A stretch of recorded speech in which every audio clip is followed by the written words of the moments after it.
Hello there and welcome back to another kanji video. Today we're going to be learning some super common kanji in Japanese using some learning techniques I wish I knew as a beginner. So if you're a beginner learning kanji in Japanese, I highly recommend giving these techniques a try. This is part of a series learning JLPT N5 kanji, so please feel free to check out the playlist for that once you finish this video. Let's cover the first kanji here, which is country. So you can see this has got this kind of box structure here, and inside it's got a few complicated looking radicals. This actually means ball inside, and it looks a little bit like the kanji for king if you're familiar with it, but if you're not, don't worry, as we're going to be breaking it down properly in a second. Let's take a look at some example words first so we can understand how this kanji is used in context.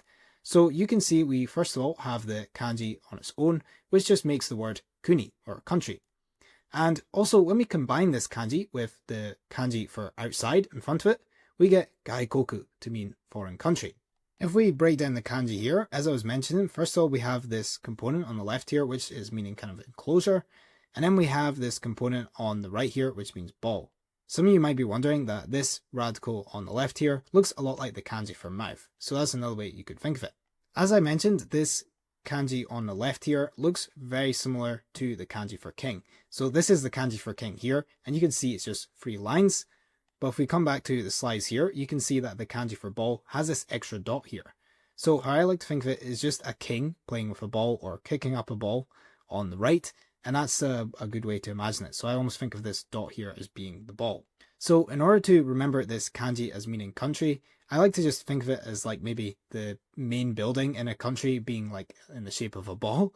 So maybe you could think of your country and its capital city, and maybe one of its famous buildings as being in the shape of a ball. And for me, that's just a nice and easy way to remember country. And if you're still struggling to get that country meaning, then maybe you could try associate it with a bunch of different countries across the world. Like maybe you could think of London, New York, and Paris, and think of some popular buildings there in order to remember the association. If you want to go ahead and get some writing practice here, feel free to pause the video, and you can practice writing out the kanji in air, and that way you don't need to get any pen and paper. Writing practice is a great way to improve your memory of these kanji, as it helps build good muscle memory, and it's also just really useful. I feel like before I done any writing, learning kanji was just really tough, and once I started writing, I just had a much better time being able to distinguish between different kanji. And that was even before I was using any memory techniques. So when you combine this with memory techniques, it's even more powerful. But if you don't really like writing, you can also just take some time to really look at the kanji and try and get more familiar with it. Next up, we have this kanji here, which means up or above. On its own, it just makes the word ue, which means above. And that's literally like saying kore wa ue desu, to say this is up. So you can use it in a very literal way like you would in English. Then we've got the word agaru, which is the verb to describe going up. One thing to keep in mind about this kanji is it does have a couple of lookalikes. You can see how we have this kanji for stop in the middle here, which looks very similar, but it has a stick on the left there. Then we've got this kanji for true, which looks very similar to the kanji for stop, but it's got a line on top. In order to remember the kanji for up, I just like to think of it as a stick above the ground. That's a nice and easy way to remember it, as it literally looks like a T-shaped stick above the ground. Feel free to get some writing practice by just pausing the video and practicing writing out like this, and that will hopefully help you get a little bit more practice and help you recall this kanji next time you see it. Next up, we have this kanji here, which means part or minute, as in minute of time.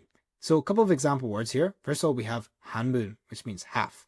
And as you might guess, this kanji on the left here means half. So it's like the half part to mean half, right?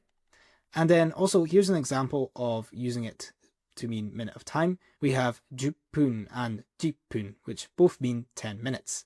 You will also see that these two kanji combined together can sometimes form the word jubun, which actually has a different meaning. It means more like enough or sufficient.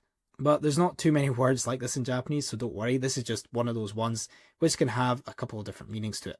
If we take a look at this component on top, a lot of dictionaries will translate it as meaning separate when it's used as a component of a more complex kanji. Usually though, when this kanji is used on its own, it just means 8, as in the number 8. Then on the right here, we have this component here, which looks a lot like the kanji for katana or sword in Japanese. So using another memory technique here to help me remember this kanji, I just like to think of it as a sword being separated out into its parts. And that helps me remember that meaning of part, and it combines those two components together so I can remember its shape as well. You can also think of it as a sword ticking on a clock to show what minute it is in the hour. For now, feel free to get some writing practice by just pausing the video and practicing writing out in air, or again, you can just take some time to really look at the kanji and get yourself more familiar with it. Awesome. Next up, we have this kanji here, which means life or birth. So a nice common word here on the bottom is ikiru, which means to live. Then on top, we have another word here, which is quite common in Japanese, and that's seikatsu, which means living. One thing to keep in mind about this kanji is it's one of those kanji with a million different readings. So just don't be too surprised if you see a bunch of different words in Japanese using this kanji, which are read very differently. Thankfully, most kanji only have a couple of pronunciations you need to remember, but this one has quite a lot, so do watch out for that one. But that's why I personally prefer to just remember the kanji pronunciations by just remembering the pronunciations of each individual vocabulary. And while there can be some rules which you can kind of look at, there are unfortunately a lot of exceptions to these rules. So I find it just easier to learn all these words individually, and then over time I'm able to guess the pronunciation of new words, which is pretty cool. Do be careful for this kanji, as there is a few different similar looking ones. First of all, we have that kanji for king again, which we briefly mentioned earlier. And then we also have that kanji for ball, which of course looks very similar to the kanji for king, so I thought I'd just throw that one in here as well. So in order to remember this one, because it looks very similar to that kanji for king, I just like to think of it as like a king being born, right?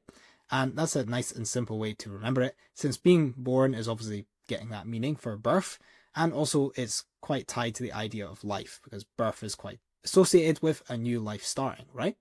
For now, feel free to go ahead and get some writing practice if you're following along with the writing. And then we'll go ahead and move on to the next kanji, which is go or carry out. So here's a couple of common verbs here. First of all, we have iku, which means to go. And then on the bottom here, we have okonau, which means to carry out or perform. If I wanted to say I go somewhere in Japanese, like for example, maybe I wanted to say I go to the shop in Japanese, then I could say mise ni iku to use that to go verb there. Breaking down this kanji a little bit here. On the left, we have this component here, which most dictionaries will tell you means step. Then on the right here, we have this component here, which looks a lot like the kanji for street, but of course it does have that one line on top here, so it is slightly different. Very simply, to remember this one, I just like to think of a person going or stepping towards a street, and that's a nice and intuitive way to remember that meaning there. If you're struggling with the carry out meaning, then maybe you could think of they're going towards a street to carry out some sort of errand or going to the shop or something like that. Feel free to go ahead and get some writing practice in again, so you can pause the video and practice writing out in air like that. That could be a great way to get some extra practice. Alright, congratulations, that's you gone ahead and learned another 5 kanji, and hopefully you found using those memory techniques really useful if this is your first time on the channel. Just before I let you go here, I just thought I'd quickly mention that if you do enjoy learning kanji with breakdowns like this, then you might be interested in checking out my 1000 kanji 90-day challenge, where we learn 1000 of the most common kanji in Japanese, which is also the JLPT N5 to JLPT N2 kanji. And as well as using fun memory techniques like we've used here, you will also learn a lot about how to go ahead and revise kanji effectively so you can learn these kanji permanently. And all the resources you need to do that will also be provided for you. So if that sounds interesting to you, then please feel free to check that out. It's just the top link in the description of this video. But apart from that, I'd just like to thank you so much for watching today's video. I hope you found it useful. And if you have any suggestions for more videos or any questions about today's one, then feel free to let me know in the comments section below. I hope you have a lovely rest of your day or night, and I'll catch you in the next video. Take care.